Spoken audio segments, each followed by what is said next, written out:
ॐ भूर्भुवस्वः तत्सवितुर्वरेण्यं भर्गो देवस्य धीमहि धियो यो नः प्रचोदयात्। उस प्राण स्वरूप दुखनाशक सुख स्वरूप श्रेष्ठ तेजस्वी पापनाशक देव स्वरूप परमात्मा को हम अपनी अंतरात्मा में धारण करें। वह परमात्मा हमारी बुद्धि को सतमार्ग की ओर प्रेरित करे। भाइयों बहनों, जय श्री राम, जय गुरुदेव, जय माँ आदिशक्ति। आप भाइयों बहनों की साधना से संबंधित जिज्ञासाओं का समाधान करते हुए मैं आज प्रथम जिज्ञासा सम्मिलित कर रहा हूँ। बहन रानी जी ने न्यू जर्सी अमेरिका से अपनी जिज्ञासा प्रकट करते हुए लिखा है। गुरुजी नमस्कार। नमस्कार बहन, नमस्कार। मैं प्राणायाम करती हूँ और फिर ध्यान लगाती हूँ। पहले मैं आराम से 35 से 40 मिनट तक ध्यान लगाती थी, लेकिन कुछ दिनों से 25 से 30 मिनट में ही इतना पैरों में दर्द शुरू होता है कि मैं बैठ नहीं पाती हूँ। पैर एकदम सुन्न हो जाते हैं, मर जाते हैं। मैं अभी पहले से ज़्यादा मेहनत कर रही हूँ, लेकिन ध्यान नहीं लग पा रहा है और ज़्यादा समय तक बैठ नहीं पा रही हूँ।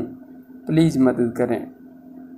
बहन, आप अभी गहराई से ध्यान की ओर बढ़ने का प्रयास कर रही हैं।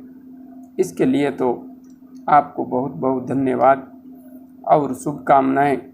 जहाँ तक बात है, आपके पैरों में अत्यधिक दर्द होता है, पैर सुन्न हो जाते हैं, बिल्कुल मरने जैसी स्थिति पैरों की हो जाती है, तो यही तो वास्तविक रूप में साधना में सिद्धि का प्रथम सोपान है।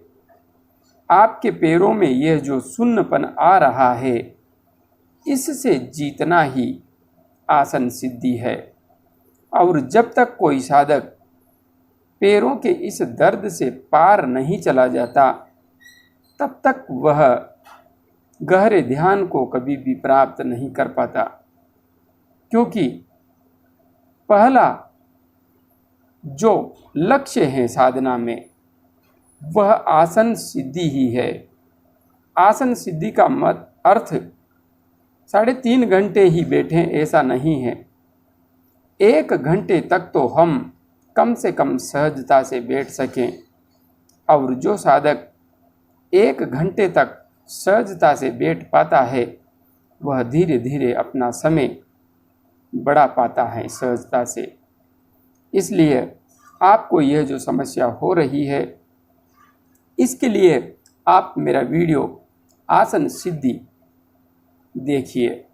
वहाँ पर मैंने सब कुछ स्पष्ट रूप से समझा रखा है कि आपको आसन किस प्रकार से सिद्ध करना है। हाँ, आपको यह जो पैरों में दर्द हो रहा है, यह नकारात्मक सूचना नहीं है। यह इसी बात की सूचना है कि आपके शरीर में क्रिया होने लगी है, और उसके परिणाम स्वरूप आपके पैर अधिक सुन्न होने लगे हैं। और जब इस सुन्नपन से हम दृढ़ता से लड़ते हैं, तो यही पैरों की सुन्नता हमें वास्तविक लक्ष्य की ओर आगे बढ़ने की इजाज़त देती है। इसलिए इसे अधिक से अधिक दृढ़ता से सहन कीजिए, दृढ़ता से सहन करने का अभ्यास कीजिए। हाँ, किंतु सबसे पहली आवश्यकता है आसन सिद्धि वीडियो। वहाँ पर आप सब कुछ समझिए, बदल बदल करके आसन नौ में बैठते हुए अभ्यास कीजिए। आपकी यह समस्या निश्चित रूप से दूर होगी। आगे अमेरिका से ही बहन नेहा जी ने कोरोना रक्षक महामंत्र इस वीडियो पर कमेंट करते हुए अपनी जिज्ञासा प्रकट की है। गुरुजी प्रणाम। प्रणाम बहन, प्रणाम। मेरा प्रश्न है, वो ज़्यादा भाग्यशाली होंगे जो नहीं रहेंगे, या वो जो ये भयानक मंजर देखने के लिए जिंदा रह जाएंगे? उनके लिए क्या कलयुग और भयंकर नहीं होगा, या युग परिवर्तन हो जाएगा?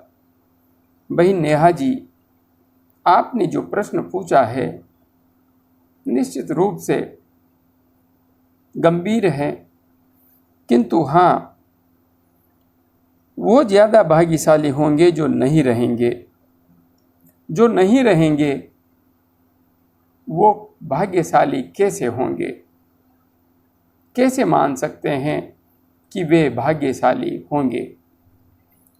या वो जो ये भयानक मंजर देखने के लिए जिंदा रह जाएंगे? वास्तविकता तो यह है, वह परमपिता परमात्मा एवं जगत जननी माँ किनको यह मंजर देखने के बाद जीवित रहने की इजाज़त देते हैं, निश्चित रूप से भाग्यशाली तो वही होंगे, क्योंकि इस मंजर के बाद में जो भयावह परिस्थितियां गुजरेंगी, उनके बाद में कलयुग भयंकर नहीं होगा, युग परिवर्तन होगा। और ऐसा मैं नहीं कह रहा हूँ, पूज्य सद्गुरुदेव ने कहा है, और पूज्य सद्गुरुदेव की वाणी मिथ्या नहीं हो सकती, बिल्कुल भी नहीं। इसलिए युग ही परिवर्तित होगा, और जो बचेंगे सीमित व्यक्ति, उन्हीं के द्वारा इस युग परिवर्तन की वास्तविक रूपरेखा तैयार की जाएगी। आगे बहन दुर्गा बरगाह जी ने अपनी जिज्ञासा प्रकट करते हुए लिखा है, सर मंत्र जप करने के बाद माला कहाँ रखें? बहन जी, मंत्र जप करने के बाद में माला कहाँ रखें? आपने जो प्रश्न पूछा है ऐसा है जिसको शायद पूछना नहीं चाहिए था, किंतु आपने पूछा है, तो एक ही बात कहूँगा, जहाँ पर पवित्र स्थान हो वहाँ पर रखिए। अब पवित्र स्थान कहाँ होता है? जहाँ पर हम पूजा करते हैं, हमारी तस्वीरें रखी होती है, पूजा स्थान होता है। जहाँ पर पूजा की अन्य सामग्री या भगवान के पूजन का स्थान होता है, वही तो पवित्र स्थान है, वहीं पर रखिए। आगे भाई प्रेमा कुमार जी ने अपनी जिज्ञासा प्रकट करते हुए लिखा है, गुरु जी प्रणाम। प्रणाम भाई प्रेमा कुमार जी, प्रणाम। मैं करीब 1 साल से कुंडलिनी ध्यान कर रहा हूँ। ध्यान करते समय मेरे सारे 7 चक्र वाइब्रेट कर रहे हैं। माथे में खिंचाव और सिर दर्द हो रहा है, कृपया मुझे मार्गदर्शन दें। भाई प्रेमा कुमार जी, आप 1 वर्ष से साधना कर रहे हैं, कुंडलिनी ध्यान कर रहे हैं। ध्यान करते समय आपके सारे चक्रों में वाइब्रेशन हो रहा है और माथे में खिंचाव और सिर दर्द हो रहा है। जहाँ तक बात है आपकी मेरे से जुड़ने की, तो पता नहीं आप मेरे से कब से जुड़े हुए हैं, किंतु मुझे ऐसा लग रहा है जिज्ञासा आपने पहली बार ही प्रकट की है। यहाँ पर आप ध्यान कैसे करें, कुंडलिनी शक्ति का जागरण कैसे करें और सुषुम्ना नाड़ी में प्राण का प्रवाह कैसे करें, इन वीडियोज़ को देख लीजिए। सुषुम्ना नाड़ी में प्राण का प्रवाह कैसे करें, इस वीडियो को विशेष रूप से देखिए। और हाँ, उस वीडियो में जो मैंने विधि बताई है उसके साथ में आपको ब्राह्मरी प्राणायाम अवश्य जोड़ लेना है।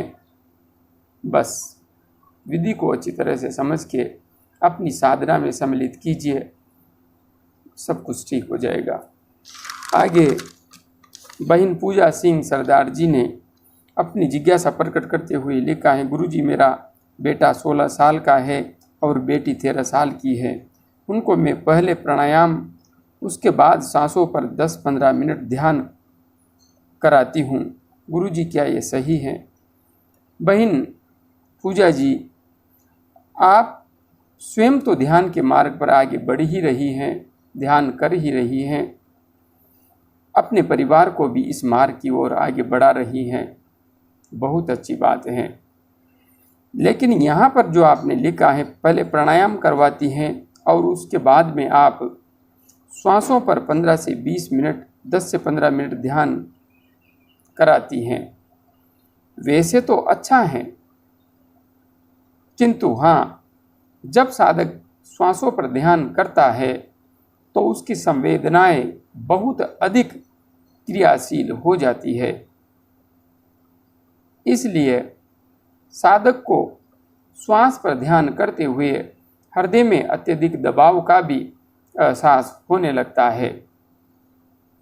यहाँ पर बेहतर होगा आप प्राणायाम करवाने के बाद में 5-7 मिनट श्वासों पर ध्यान करवाएं और उसके बाद में आज्ञा चक्र पर ध्यान करवाएं। आज्ञा चक्र पर गायत्री महामंत्र का जप करते हुए ध्यान करवाइए। सर्वश्रेष्ठ यह रहेगा, क्योंकि अधिक देर तक श्वासों पर ध्यान करने से संवेदनाएं अत्यधिक प्रबल हो जाती है, जागृत हो जाती है और उन्हें संभाल पाना थोड़ा सा मुश्किल हो जाता है। इसलिए आप 7-8 मिनट तक श्वासों पर ध्यान करवा सकती हैं। उसके बाद में आज्ञा चक्र पर ध्यान करवाएंगी तो ज़्यादा बेहतर रहेगा। अभी के लिए इतना ही। जय गुरुदेव, जय माँ आदिशक्ति।